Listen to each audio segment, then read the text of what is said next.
I drove my tiny cream-colored Bianchina up the FDR to 71st, crossed the park, passing the Strawberry Fields Memorial, and then made my way up West End a few blocks until turning left, finally arriving at an imposing gate in the Great Wall, the only entrance to a sprawling estate overlooking the West Side Highway and the Hudson.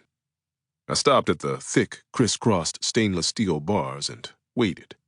Across a broad, 200-foot-deep lawn could be seen the 4-story white stone home. The structure itself occupied half a Manhattan city block.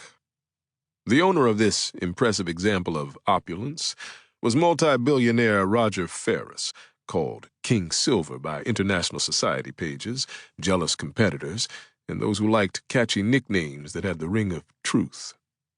The not-so-reclusive Ferris had moved out of Stonemason's rest home to take up residence in the heavily guarded hall because he was in serious negotiations with his son and daughter over control of MDLT, Mandolater Incorporated.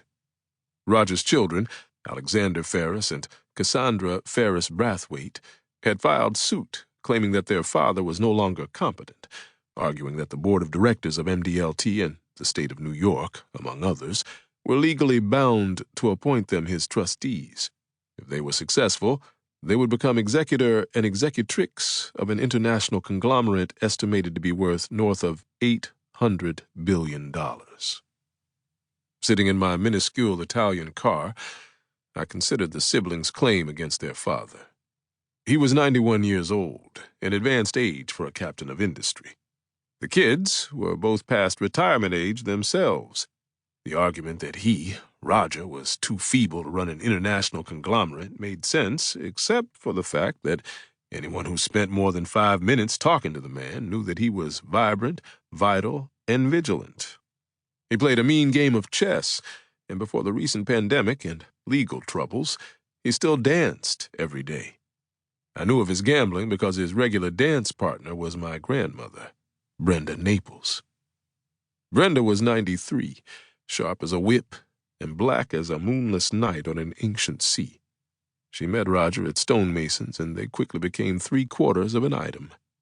It was an unexpected coupling. Roger had been rich since the moment of his conception, whereas Brenda was born of sharecroppers, the issue of earlier sharecroppers, who were, in turn, born from 3 centuries of enslavement.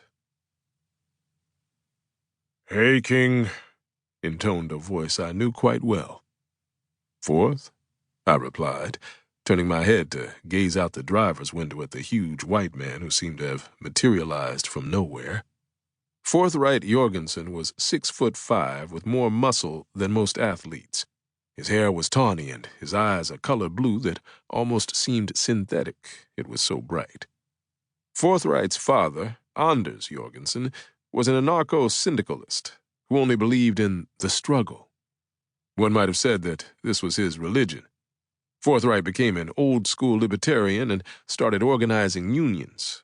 When he gave up on the American brand of labor coalitions, he published a notice in the Western Worker magazine saying, "I am abrogating my membership in the unions I belong to because of their inability to inspire political change and to fully eradicate sexism and racism from their ranks, and their failure to comprehend the underlying fascist tendencies of modern-day capitalism."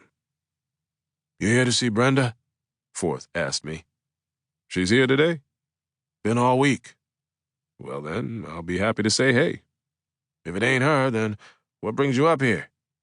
Forth was close enough that he could give my small auto a cursory once-over. He was, after all, in charge of security for the mansion and everyone in it.